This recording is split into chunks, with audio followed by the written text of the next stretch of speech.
Hi, this is Not Yet Millionaires podcast. I'm your host, Zainal. Reagan Sun. Kaino Lam. And Finn Evanson. We are hitting you with episode 3 today. 3. In last week's episode, we talked about controlling your personal finances, right? Controlling your money going in and out, and also minimalizing your expenditures so you can spend it on other things like investing. And so, Reagan, why don't you share with the viewers what we're going to be talking about in today's episode? This episode, we are going to talk about investing. How each of us first got started with investing and how simple investing really can be. Yeah, so let's just start out with all of our journeys. So when I first started investing, it was a year ago in March when I saw an advertisement on YouTube advertising option trading, and that's when I first got started into investing. So I signed up for their option trading course, which was $300, and after a month I realized it was pretty much a scam. And so I got my money refunded and I looked for a new, more logical way to invest. And that's when I found Warren Buffett. And after reading a bunch of information and his books about him, I found out that he has his own investing way, which is basically buying good quality companies at a reasonable price. And so basically, just recently, I just started my own, with my mom's help, I started my own custodial Roth IRA with Charles Schwab, and I have been putting $500 in it pretty much every single month now. Yeah. Yeah. That's sweet. Yeah, I really like how you found Warren Buffett's style of investing because I think that's a really great style. I haven't done much research, but from what I know, it's pretty good. And so for my journey, right, I was very fortunate to have, good parents that taught me investing at a young age. And so from that, they taught me investing, and I began with investing something small, $500. I started up my, there's an app called Stockpile, and it's good for beginners. So if you guys out there that are wanting to start investing today, you can go sign up for Stockpile. But anyway, so I started up on Stockpile, and it's a super easy platform to use. So, because it categorizes all of your stocks. And so I bought my first stock, I think it was 2 years ago maybe. And so from that point on, I was only investing in companies that I kind of that I knew and liked. So I'd invest in Tesla, Apple, products that I knew, kind of believed in. And that's, as an investor, that's kind of something you need to, look at, is also companies that you love. And so, I started out with that $500, and then only a couple months ago, I started investing more seriously, because I found out that long-term benefits are way better. Yeah. And so, I started investing more frequently. And so now, with Reagan, I invest $500 a month into my Roth IRA, and compound interest, which we'll explain later, is basically, compound interest is the building up of your investments and basically reinvesting your gains in a stock. And so what I did, so that's why I think starting out early is really good for Yeah, because more compound interest. Exactly, yeah. But we'll talk about that more later in the video. Yeah. And so, starting out, I just kind of realized that I need to, put more effort into investing because it's way better to start younger. Yeah. And so, so that's kind of my start. So how did you start? Oh yeah, so basically my investing journey started when maybe about when I turned 15. I started researching a bunch of different cryptocurrencies, and basically I found out that there's different types of cryptocurrencies that solve different types of problems, which really impacted me because there's so many problems in the world that need to be solved. Yeah, for sure. And cryptocurrencies solve so many of them. So yeah, that's. I like that. How about you, Finn?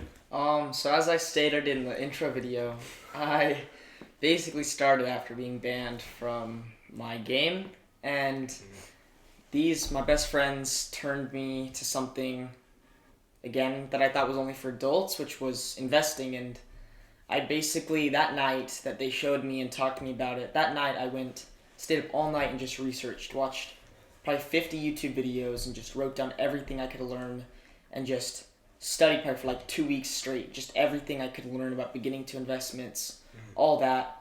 And I think that was the big turning point for me to become an investor per se, or someone who's interested in investing. Yeah. I think just that in that 2 week period I learned a lot, because it's not. It's simple, Yeah, Like, yeah, totally. and that's basically how I started out. Yeah, that's awesome. I'd also like to say that there's a big difference between stocks and cryptocurrency.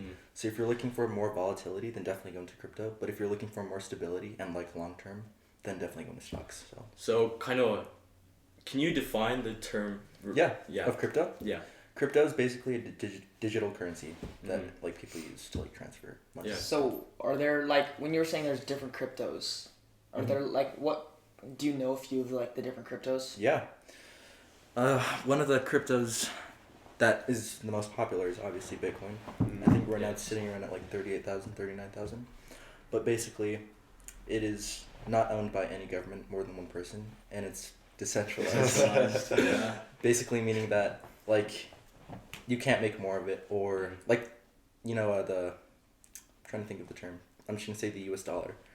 The Fed they can print more of it, so so like prices sometimes can go up and down. But with Bitcoin, it's scarce basically. You can't create more of it, so that solves one problem. Oh yeah, so isn't it basically like the government they basically have control over the U.S. dollar, but like nobody really has control over Bitcoin. Yeah, no one really has control over Bitcoin. Yeah. Yeah. The nice thing. Oh, you go. No, my bad. So a cryptocurrency is basically any type of online virtual currency. Yeah. So like this might be a dumb question, I don't know, but would an ETF be considered EFT? ETF. Like ETF, the yeah. index Would fund? an ETF be considered a cryptocurrency? So ETF is like a basket of stocks basically, but I guess you can also have a basket of crypto. Yeah, that's what I meant to say. Can you have like ETF of crypto? Yeah. Not as far as I know, but there may be. Yeah. So maybe in the future, who knows? Yeah, so basically this episode was about like how investing can really be like simple and most people think it's like really complicated and stuff, but really yes, really. like you can just simplify it, and simplicity rules. So basically like recently investing in stocks has gained a lot of traction due to like Wall Street bets and like GameStop and AMC and stuff.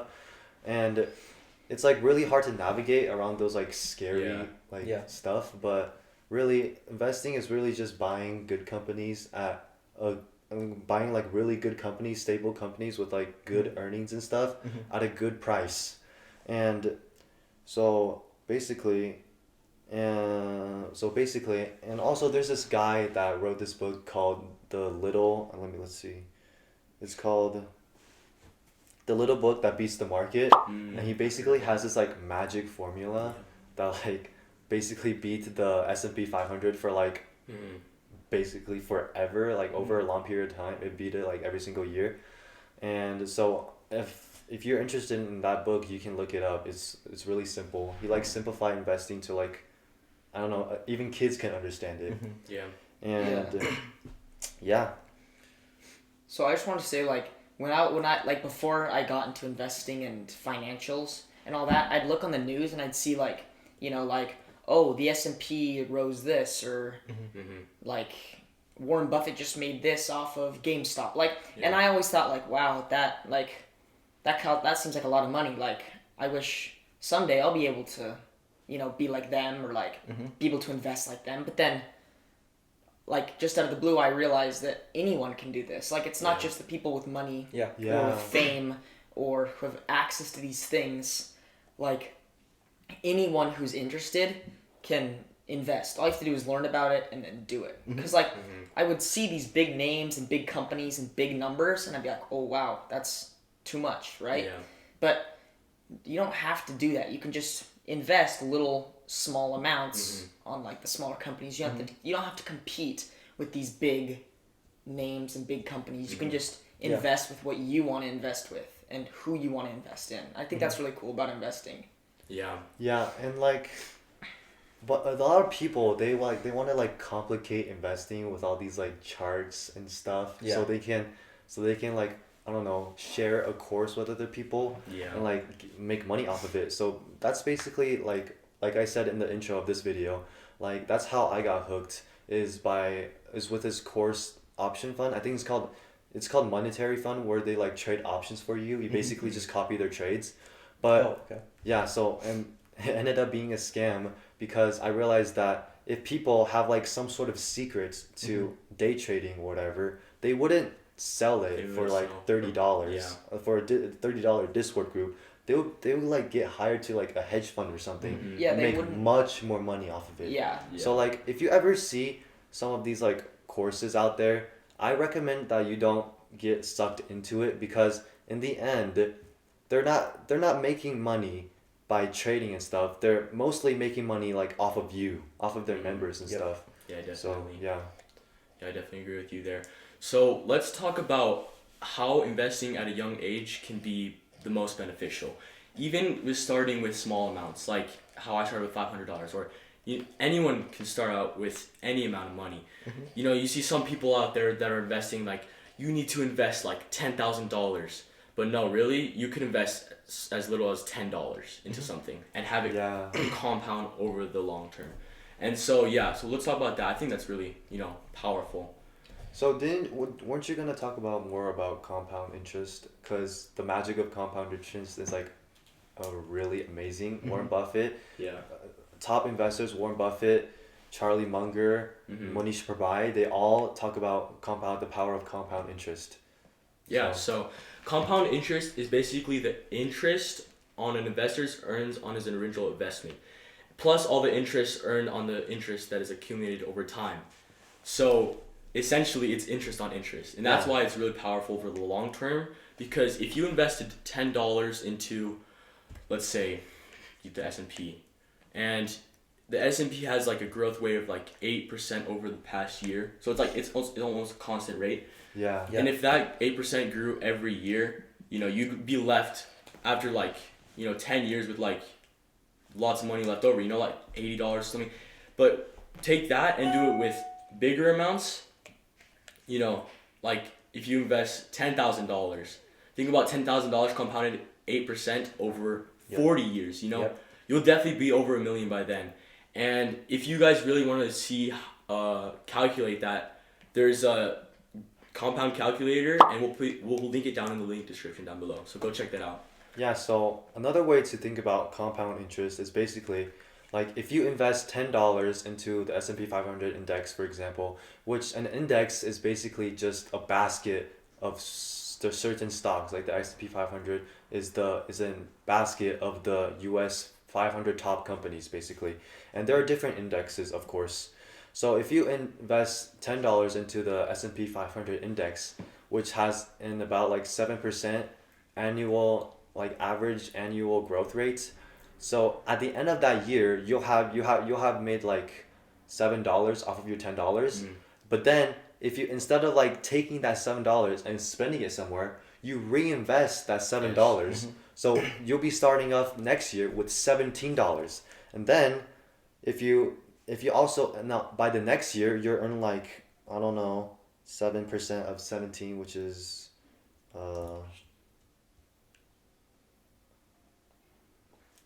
like $11.90, and then you add that onto it, and then you'll basically be earning more and more and more every single year. And I think the You can keep going. And I think the cool thing about compound interest is like whether or not it's a lot or a little, it'll just keep going up. Like as you were saying, if you start off with $10, that's not very much, right? But if you add, if it's the S&P 500, if you add 7% of that each year and each year and each year, and you reinvest, that's just gonna get more and more and more and more. And the best thing about it is that you don't have to do anything. Like when you go in each year, you don't have to like go in and like keep track of it or check on it, or you really don't have to do anything with it. All you have to do is let it sit there. Like compound interest, it's nice because it's just passive income. You don't touch it. You don't have to touch it for 60 years, and it'll just compound. You don't have to do anything with it, which is why I think so many people don't understand the value of it because they're too lazy. They think it takes too much work to like reinvest it or use it or find a way to compound. But like it's none of that. All you have to do is it compounds on itself without you touching it. So it's basically free money. Well, not really, because you have to obviously reinvest what you earned that year. But Well, yeah, And but that's like that's it's definitely- compounding on itself. Yeah. So the $10 you Something put in like is that. just adding money Like- to that. Like Re- dividends, for example, companies pay you dividends, and then you have to reinvest that. Mhm. But you can also have but anyways, yeah. So compound interest is mostly based on like time. So the earlier you start, the more money you make You make. basically. Yeah. Yeah. Aren't dividends for more like older people when they're trying to get their retirement? Yeah. Like, Well, what when they're like trying what to- exactly is dividends? So I'm pretty sure Because- dividend is when you invest in a stock, and if you've invested for long enough, then the company pays you money for Pays you more money. in the stock. So a dividend is basically so each company, if they pay a dividend, some companies don't pay a dividend, like Tesla, for example. Tesla doesn't pay a dividend. So a dividend is basically companies rewarding you like with money for holding their stock. Yeah. Mhm. So that's basically it. Some companies have like a 1% dividend yield, which Yeah. basically means they'll be paying 1% of their stock price to you. So Mhm. if you have a $10 stock, I mean, if you have one share of a stock and that share is worth like $10, and that company's dividend yield is like 1%, you'll get like 1% over that year, basically. Yeah. Yeah. And you can also reinvest those Yeah, you dividends. can reinvest that. So that's also a form of kind of compound interest, but like you're reinvesting Yeah. your dividends. So we'll talk about that more in another video. Yeah. We don't have to cover everything in the first video, obviously. So Yeah. Yeah. it's nice just to break, But we should also like mention diversifying because that's super. I think important that's very because, key. like, Yeah. Yeah. you can't have compound interest if you're not investing smart. So, Yeah. So, do you want Yeah, to do you want to explain? Or do you want diversify? me? Diversifying? Yeah. Diversify. We can talk about that in another video. Okay. Yeah. But the simplistic term is basically putting your money in certain companies instead of it's like the saying, put your eggs in, like instead of putting your egg in massive egg in one basket, spread them out. Yeah, Put but all your eggs in one basket. yeah, there's also another saying because Warren Buffett doesn't do any diversifying. He concentrates his portfolio. So a diversified portfolio usually contains like I don't know about 30 stocks, but Warren Buffett has like only 6. He recommends putting about 6 stocks in there because with 30 stocks, yes, there's a lot of you'll be like more safe like in the long term it'll be less volatile, Less risky. less risky that kind of way. But at the same time, if you have a lot of companies that you invest in, it's really hard to like keep track of those 30 companies like every Yeah. single day. But if you have 6 stocks, it's really easy to keep track of it, and like when earnings come, you can look really deep into it and you won't have to worry about it. So there's a saying, there's obviously the saying, don't put your eggs in one basket, but there's also another saying called that says don't put all your eggs, like I don't know how to say it, like concentrate your eggs but then watch those eggs. Yeah. Yeah. So like I was watching a video on Warren Buffett, and he was saying, like, he was explaining his strategy basically. He said never invest in something you don't understand. Ooh, yes, Which is why yes.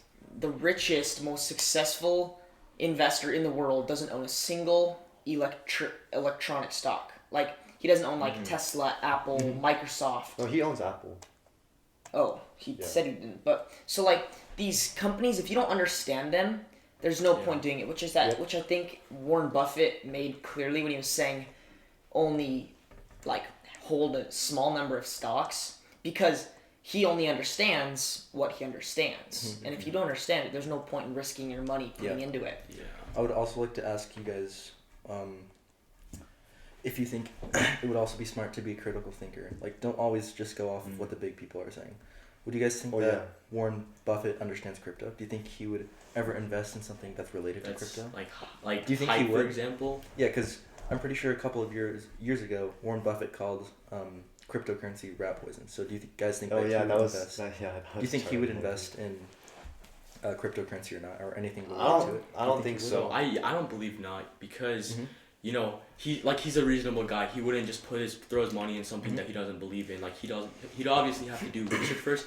But like I think also the Warren Buffett model, he looks at valid companies instead of like form of currency. Well, listen to this. So you guys say don't invest in anything that you don't understand, right? Yes. Well, here's one of the biggest reasons why you don't always want to listen to the biggest people, because sometimes they can be also spreading false information, or they're just spreading information that they don't even understand. So, I think a couple of months ago, Warren Buffett invested into a cryptocurrency eco-friendly bank. Which obviously, why would you invest in something that you just called rat poison?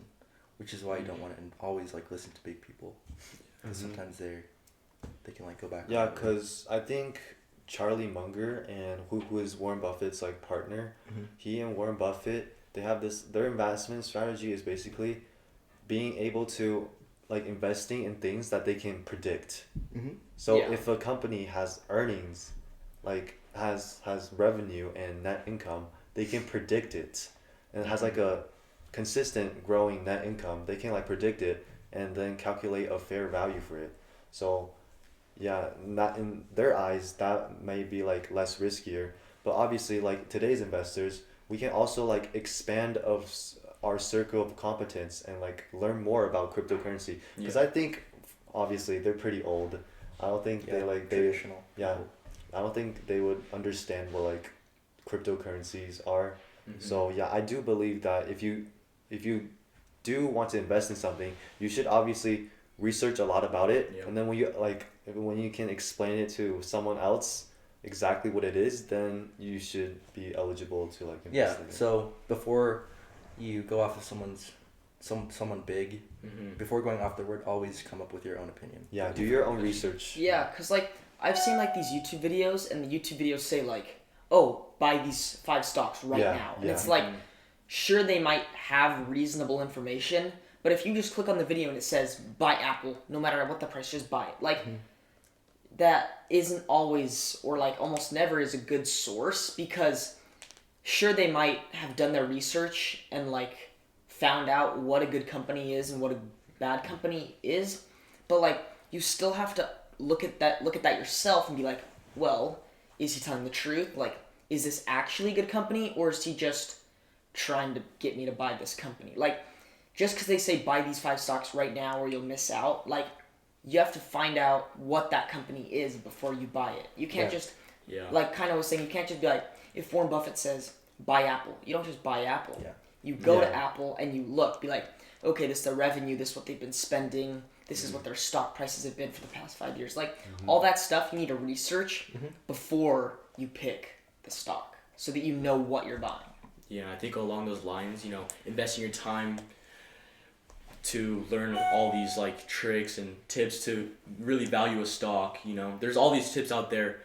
If you just go to YouTube, because I know you've been researching like DCF model or discounted free cash flow model. There's all these models out there, and it's like they all work, but truly you need to find your own that works and something that you really love. So I think that's really key. Yeah, and also something you said, like buying Apple at any price. So this is one of like Warren Buffett's. This is like, I don't know. I think this was like 80% of what his investment philosophy is buying in stock at a reasonable price. So like just think about it like this way. So for example, a money printing machine earns like, I don't know, $100 a year, but like, would you like for over like 10 years, obviously it earns like, I don't know, $1,000. So would you pay like more than 10,000? Would you pay more than the money it can make over 10 years for No, it? you'd never. Yeah. So you want to like be able to know like what's a reasonable price to pay for some company, because you don't want to overpay for it. Yeah. Because if you overpay for it, then you'll just get less returns. Because like the higher the price you pay for it, the less return. the less return. So like, for example, if Apple's $100 right now and I buy it for $100 and it goes up $1, I make $1. But if you buy a company that's really low, like $10, $15, right? Like that's like nothing. And if that company rises, you paid so little for it that your gain's gonna be so much bigger. But if you pay so much for it, your gain's gonna be smaller because it's already hit like high prices. You know what I mean? Like, you've already paid. Like the higher you pay, the less gains you're gonna get, as long as it goes up. Pretty much. So you just have to find like a justified price for each stock, and So now I think we should talk about how like young kids could get started investing. So Yeah, so I started, as we talked about in the interview, I started like just a few months ago, like 2 or 3 months ago, and I had no clue what I was doing. So I think if you're young teenager or even younger really, like between like the ages of like 12 and 18, like anywhere in there, you can start as young as you want really. But I think the best way to start, and a lot of people say this, like all like the millionaires, like everyone who's good and successful in investing have said this, that you need to invest in yourself before anything else. You can't just go and open an account and buy 5 stocks the day of. You have to, like if you have $100 to start off, I would spend that on buying books or resources or learning. Like I would spend. But definitely don't spend it on a course. No. Yeah. Yeah. But I would always start out with watching videos, reading books, basically just learning the basics and the most important parts of investing per se. Like, and then once you've learned and bought and read books and watched YouTube videos and put in the hours to learn the principles of investing, then if you think that you're ready to invest, then you can go in and then do research on the stocks. Yeah. But just because you've know the basis of investing doesn't mean you can go in and buy whatever stock you want. You have to learn the bases and then go into the like investing world. There's like 2 separate worlds there. In the investing world, you need to understand how to pick a stock, how to tell if it's going to go up in value. Like just learn and read and watch anything that can help you and benefit you and become successful in the investing world. Yeah, for sure. I think, yeah, so for any of those that are out there, you guys can, if you are ready to jump in it or just have it on the side and kind of like learn the platform, you guys can get started today. Just on either, there's platforms, Robinhood, there's many platforms out there, but especially like what Finn said, do your research before you jump into it because... And learn about it first. And learn about it first, yeah, because I think, yeah, when I started, I just jumped straight into it but I ended up making money, but it was luck that it happened. Like, I never went and did research, I just found companies that I liked and I invested. I didn't really know what I was doing back then, but now I know. When looking back, I definitely would have put the time to, research the stocks and stuff like that. Yeah. So, yeah. I was watching a course on Warren Buffett, or not a course, I guess a YouTube video on Warren Buffett, and he was explaining for beginners, and he said if you were to start out with 100, like, someone asked him on his, like, on YouTube or, like, over tweet or something like that, someone asked him a question, he said, what would you do if you've never invested before and you had $100? And he like made a YouTube video about it, and he said, if I had $100 and I've never invested before, I would spend all $100 buying books or like finding resources, like not just courses, because like courses aren't always stable. Like maybe like lessons, not courses per se. But like he said, he'd spend his money going to like camps or like doing and paying for everything that he can to learn as much as he can with that $100. He said he'd buy books and buy things that would help him to learn what he was going into. Not just getting that $100 and being like, wow, I have $100 to spend in stocks. It's like, no, you have $100 to spend in yourself to become a better businessman and like to understand what you're going to be spending your future money on. Yes, absolutely. And so some books that I've read on investing that I recommend to you guys is the Warren Buffett and the Interpretation of Financial Statements. Is basically like Warren Buffett breaking down how to read financial statements of companies, which is like really important if you want to analyze a company. And another one is Common Stocks and Uncommon Profits. It's basically, so... You read that one recently, did you? Yeah. Yeah, okay. Yeah, it's this book by Philip Fisher, which Warren Buffett it's basically one of Warren Buffett's teachers. It talks about investing in good companies, like looking at their management and like business leaders and stuff, and seeing like who manages the company. Yeah. And so basically like buying good quality companies. I think. And also another one is Richer, Wiser, and Happier. It's by this guy William Green, and he just goes around and he interviews a bunch of great investors, like from Manish Prabhai to Howard Marks, and he basically just talks to them about life and how they started investing and what their like philosophies are. So those are some really good books to think about. And also, lastly, the Little Book That Beats the Market, which I mentioned before. So it's a really like simple book to read. I've heard, but I haven't read it yet. So you can go check it out if you like. I'll explain the books that I read later, but I think just real quick before we get off topic, when you were saying that, like in your book where you were saying that we should,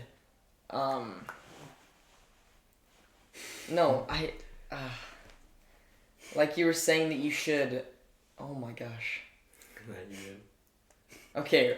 No, it's okay. It's okay. Sorry about that. It's No, okay. so It's the okay. books that I've been reading is The Simple Path to Wealth, as I mentioned last episode.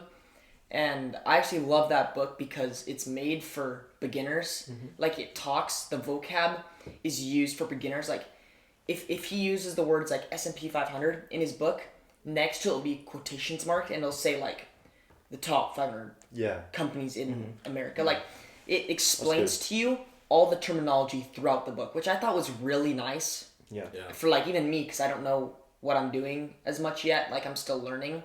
And so that was really helpful for me to know. And it basically just talked about the golden age of starting young, because this is as you were saying with compounding, starting young is the best thing that you can possibly do. And he talks a lot about that. And he talks a lot about investing while you're really young. So I think if you're a young person who wants to get into investing, I think that's for sure a top read. Yep. Yeah. That's very good. Anything else, guys? And if you want to find these links to these books, we'll also drop them down in the description down below, so look out for those. Oh yeah, and recently, I just wanted to put this in. I'm like really excited about this. So recently, me and Kainoa, this summer we are going to Wharton summer camps. I'm going to Essentials of Finance, and I'm going to entrepreneurship. Yeah, and so we are both really excited about that. We will be learning lots during that like summer camp trip, basically. So I hope and then after we come back, we might make a video on it and talk about what we learned. Yeah. And also, we both have GoFundMe, like fundraisers. Yeah, I reached my goal, but have you reached your goal yet? Not yet. So I still have relatives in China that they have to like, I don't know, it's weird. They have to like, because they can't access GoFundMe in China because communist, I guess. I don't know. Is crypto in China? I don't think. Crypto. Wait, I think they banned it, right? There's a coin called Stellar Lemon that allows you to send currency like money through. Oh, that's interesting. Without like any middlemen, so it's really nice. Maybe, but yeah, I don't think they know about that. So I think they have to like transfer money to my mom, and then my mom has to put it in somehow. But anyways, we'll link our GoFundMe down there, and then you can read our GoFundMe and decide if you would like to support us or not. Yeah. But yeah, I think that's it, guys. Right? Yeah. Also, our social medias, right? Because we have our YouTube and then. Oh yes, our social media. Go follow our social media. Yes. Description is down in the below. So. Oh yeah, and if you guys have any questions, comments, or like new video ideas even, leave them in the comments down below, or you can email us at notyetmillionaires@gmail.com. Again, notyetmillionaires@gmail.com. If you guys made it this far, we'd like to thank you. And I think that's a wrap, guys. Yeah.